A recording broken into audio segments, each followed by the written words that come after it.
Good morning, students. Yesterday we have learned 14 principles. Just I have introduced the 14 principles, and we learned out of 14 principles we have learned 5 principles.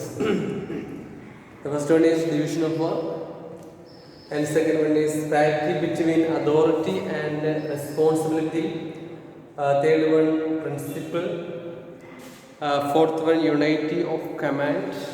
And fifth one, unity of direction. So let us continue the principles of command in detail. And another principles, the sixth principles, that is the subordination of individual interest to general interest. Sixth principle is subordination.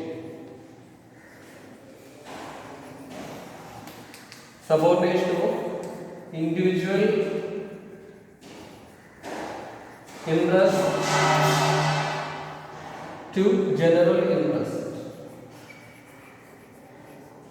Here, general interest of the organization is more important. So, the people working in the organization, they have their own interest. So, individual interest which contributes to the general interest of the organization. So here the importance is given to general interest rather than individual interest. If an employee and if a worker has an individual, it is not an important in the organization. The organization gives more importance to the general interest of the organization. So individual interest of the organization, all the employees interest should contribute to the general interest of the organization. ഇപ്പോൾ ആർക്കെങ്കിലും വ്യക്തിപരമായിട്ടുള്ള താല്പര്യങ്ങളുണ്ടെന്നുണ്ടെങ്കിൽ അതിനേക്കാളും ഏറ്റവും പ്രാമുഖ്യം എന്ന് പറയുന്നത്, ഏറ്റവും പ്രാധാന്യം എന്ന് പറയുന്നത് ആ ഒരു ബിസിനസ്സിൻ്റെ പൊതുവായിട്ടുള്ള താല്പര്യങ്ങൾക്കാണ്. എല്ലാവർക്കും ഒരേപോലെ, അല്ലെങ്കിൽ ആ ഓർഗനൈസേഷന് പൊതുവായിട്ടുള്ളൊരു പൊതുവായിട്ടുള്ള ഇൻട്രസ്റ്റ് ഉണ്ട് അല്ലേ, ഒരു പൊതുവായിട്ടൊരു ഗോളുണ്ട്. അപ്പോൾ ആ ഗോളിലേക്ക് നയിക്കുന്ന രീതിയിലുള്ള താല്പര്യങ്ങളായിരിക്കും നമ്മൾ സ്വീകരിക്കുന്നത്. അല്ലാതെ ഒരു വ്യക്തിയുടെ താല്പര്യങ്ങൾക്കല്ല നമ്മൾ കൂടുതൽ പ്രാധാന്യം കൊടുക്കുന്നത് എന്നുള്ളതാണ് ഏത് പ്രിൻസിപ്പിൾ പറയുന്ന subordination of individual interest to general interest എന്ന് പറയുന്ന പ്രിൻസിപ്പിൾ പറയുന്നത്. And seventh one, remuneration to personal. Remuneration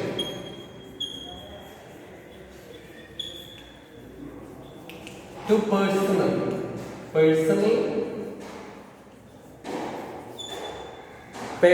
here means not personal,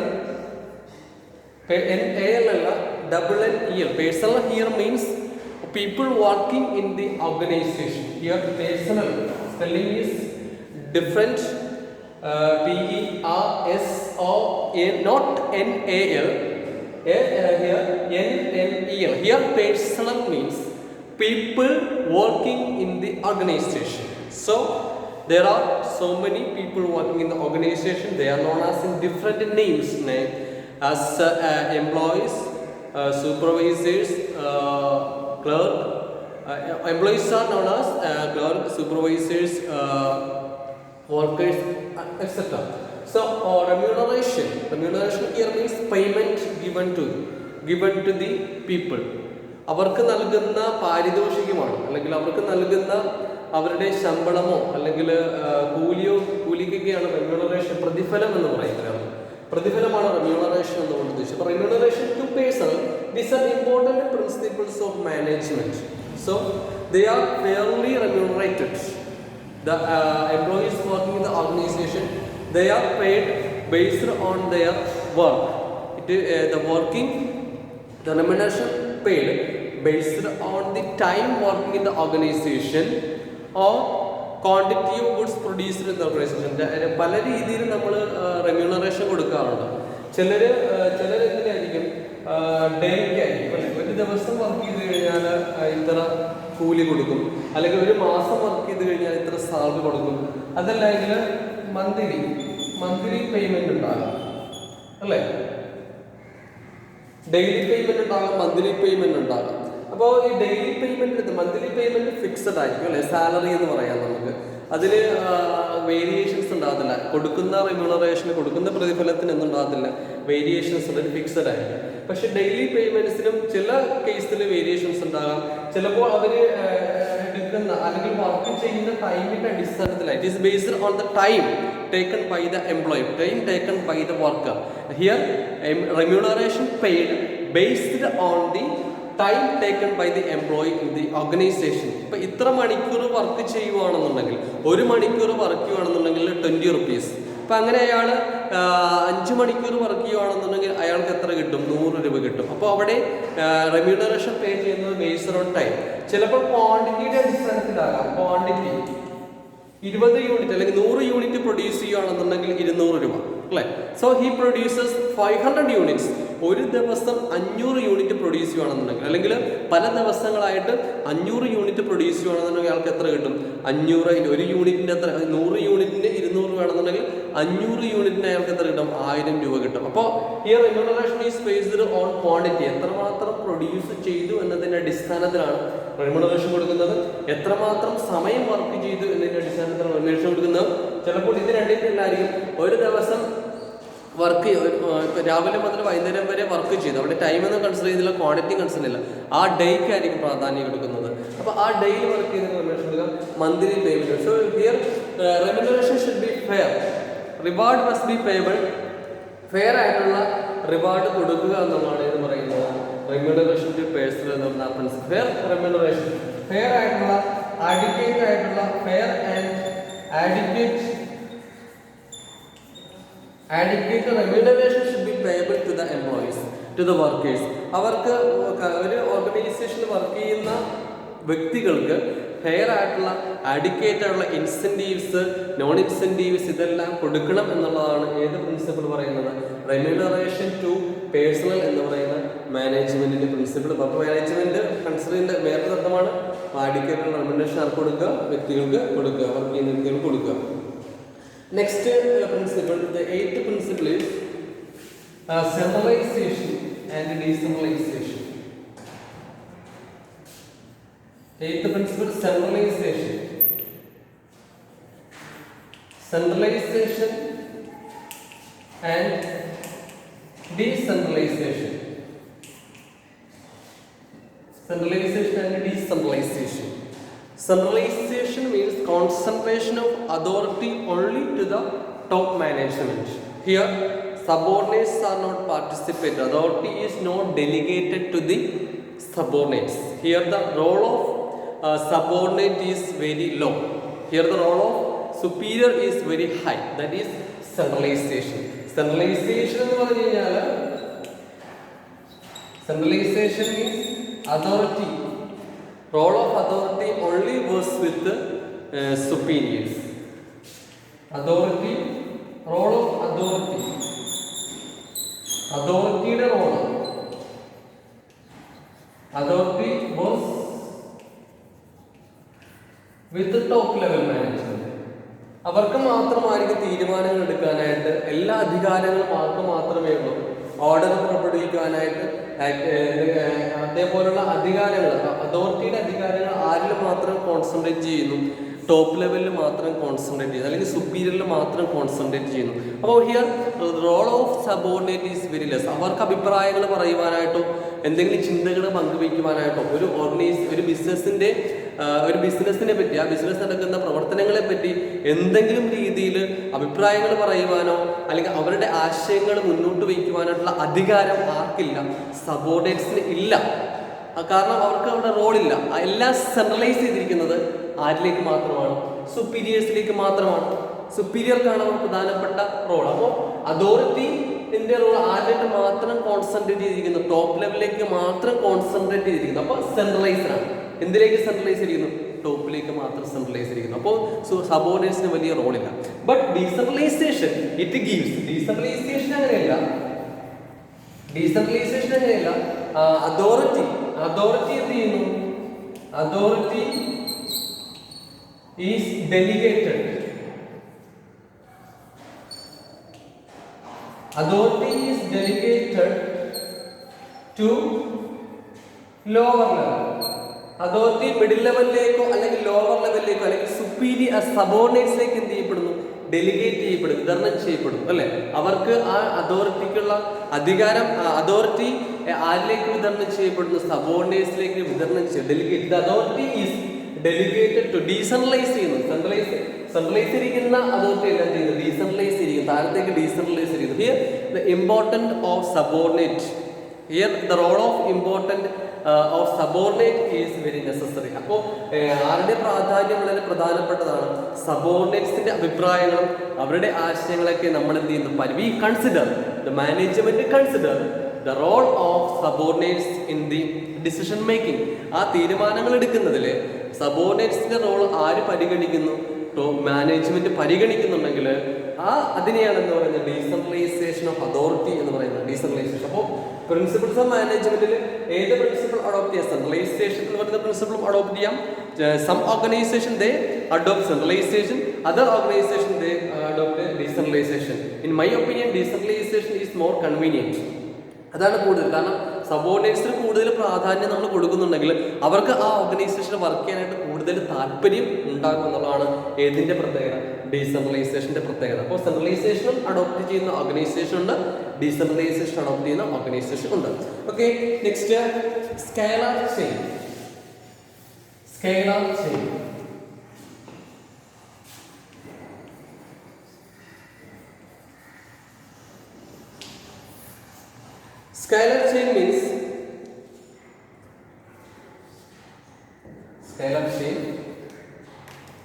Scalar chain means it is the hierarchical relationship between people working in the organization. So it is chain of superiors. Here scalar chain means chain of superiors ranging from the ultimate authority to the lower ranks. Chain of authority. Here the important is chain of അതോറിറ്റിക്കാണ് എന്ന് പറയുന്നത്.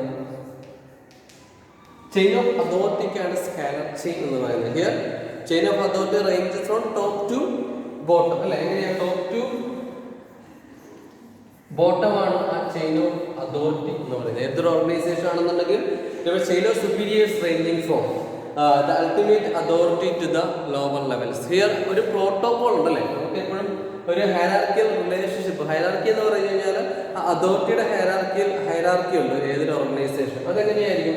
Top to bottom ആയിരിക്കും. Ranging from superiors to the lower levels. So hierarchical chain അതിനെയാണെന്ന് hierarchical chain. അപ്പോൾ unity of command, നേരത്തെ പറയാം unity of command അല്ലെങ്കിൽ unity of direction, ആ പ്രിൻസിപ്പിളെല്ലാം ഏത് പ്രിൻസിപ്പിൾ ബേസ് ചെയ്യുന്നതാണ്? സ്കേലർ ചെയിൻ എന്ന് പറയുന്ന ആ ഒരു പ്രിൻസിപ്പിളിനെ ബേസ് ചെയ്യുന്നുള്ളൂ. ഓർഡർ ഇടുന്നതെല്ലാം orders are ranged from top to scalar. It is based on scalar chain in the organisation. And also communication established in the organisation based on the scalar chain. നമ്മളൊരു കാര്യം നമ്മൾ കമ്മ്യൂണിക്കേറ്റ് ചെയ്യുന്നത് ഒരു lower ലെവലിലേക്ക് communicate ചെയ്യുന്നത് എങ്ങനെയായിരിക്കും? Scalar chain. മാനേജറിന് എംപ്ലോയീസിനെ എത്തിക്കാനായിട്ടുള്ള കാര്യങ്ങൾ പറയുന്നത് മാനേജേഴ്സ് ഡയറക്റ്റ് ആയിട്ട് ആരെ അറിയിക്കുകയല്ല, എംപ്ലോയീസിനെ അല്ല താഴത്തെ തട്ടിലുള്ള വർക്ക് ചെയ്യുന്ന വർക്കേഴ്സിനെ അറിയിക്കുകയില്ല. അവർക്കൊരു സ്കേലർ ചെയിൻ ഉണ്ട്. അതോറിറ്റി ഉണ്ട്, ചെയിൻ ഓഫ് അതോറിറ്റി ഉണ്ട്. അതിലൂടെ ആ ചെയിനിലൂടെയാണ് എൻ്റെ അഭിപ്രായങ്ങൾ, എൻ്റെ നിർദ്ദേശങ്ങൾ, ഞാൻ പറയുന്ന കാര്യങ്ങളെല്ലാം ലോവർ ലെവൽ വരെ എത്തുന്നത് അല്ല. പറ്റുമ്പോൾ ഞാൻ ടോപ്പ് ലെവലിലുള്ളവർ മിഡിൽ ലെവലിൽ പറയും, മിഡിൽ ലെവലിലുള്ളവരാണ് ലോവർ ലെവൽ. അപ്പോൾ ആ ചെയിൻ ഓഫ് അതോറിറ്റിയിലൂടെയാണ് എന്ത് ചെയ്യുന്നത്? Communicate, everything is communicated through the scalar chain. അപ്പോൾ സ്കേലർ ചെയിൻ മീൻസ് ഒരു ചെയിൻ ഓഫ് അതോറിറ്റി എന്നുള്ള മാത്രം ഓർത്തിരിക്കുക. Then next one, the 10th principle is order.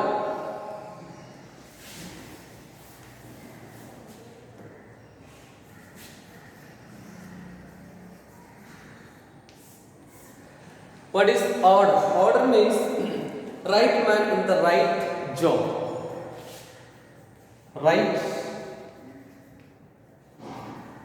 man in right job. Right material at the right place.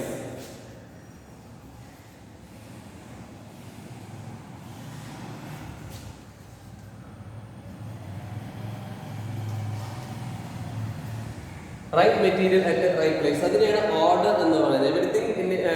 Everything it may be a material or human, there should be an order in the organization.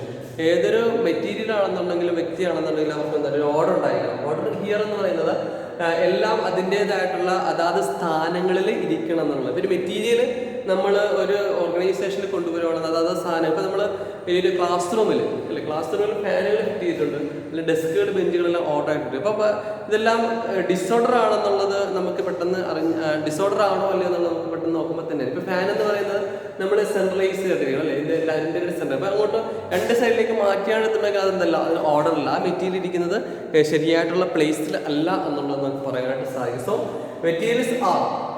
materials in the organization are placed in the right place, and likewise അതുപോലെ തന്നെ persons working in the organization. Manager ഇരിക്കുന്ന സ്ഥാനത്ത് ഒരു peon വന്നിരുന്നു കഴിഞ്ഞാൽ അവിടെ എന്തില്ല, ഒരു ഓർഡർ ഇല്ല എന്ന് പറയാം. പലർക്കും വന്ന് ആ ഒരു കസേരയിൽ ഇരിക്കുക എന്ന് പറഞ്ഞു കഴിഞ്ഞാൽ അവിടെ എന്തില്ല എന്ന് പറയുന്നത്, ഒരു ഓർഡർ ഇല്ല, ഒരു കാര്യത്തിന് അവിടെ ഓർഡർ ഇല്ല എന്നുള്ള പറയാം അല്ലേ.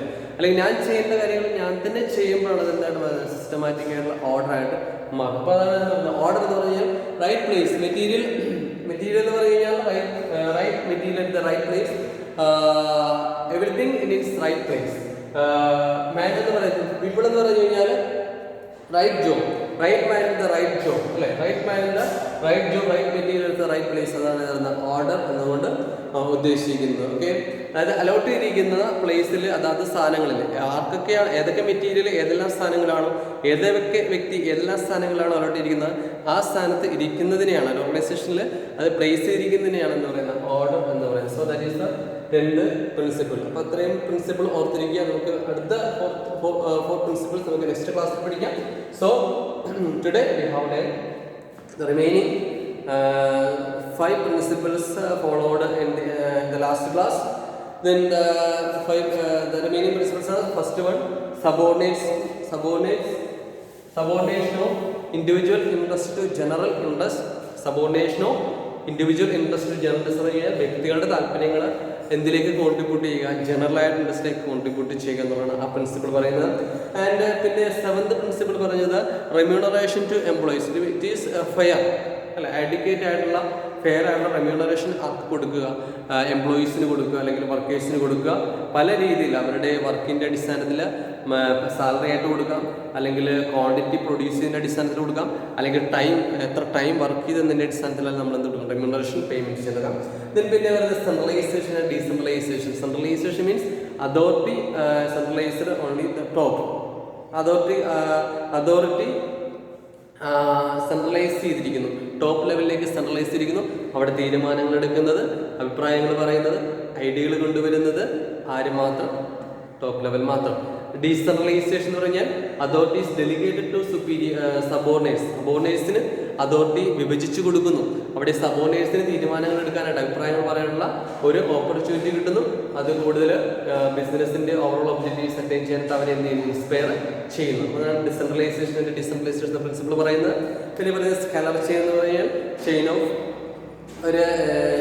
Chain of authority in the organisation. ഒരു അതോറിറ്റിയുടെ ആ ചെയിനെയാണെന്ന് പറയുന്നത്, ഓർഗനൈസേഷൻ അതോറിറ്റിയുടെ ചെയിനാണെന്ന് സ്കെലർ ചെയിൻ എന്ന് പറയുന്നത്. ലാസ്റ്റ് പ്രിൻസിപ്പിൾ നമ്മൾ പഠിച്ചത് ഓർഡർ ഉണ്ടായിരിക്കണം. There should be an order, everything in its right place. എല്ലാം അതിൻ്റെ സ്ഥാനത്തിരിക്കുക. ദാറ്റ് മീൻസ് മാൻ ആണ് everything in its right place, every persons in the right job, in the right person in the right job, right material in the right place. That is the order. Okay, ഇത്രയും മനസ്സിലായെന്ന് കരുതുന്നു. Doubt ഉണ്ടെന്നുണ്ടെങ്കിൽ നിങ്ങൾക്ക് ഡയറക്റ്റായിട്ട് എന്നോട് ചോദിക്കാം, phone ചെയ്തോ അല്ലാതെയൊക്കെ നിങ്ങൾക്ക് ചോദിക്കാം. ഏതെങ്കിലും ഡൗട്ട്സ് ഉണ്ടെങ്കിൽ അത് ക്ലിയർ ചെയ്യാം. Okay, it is final class today. Thank you.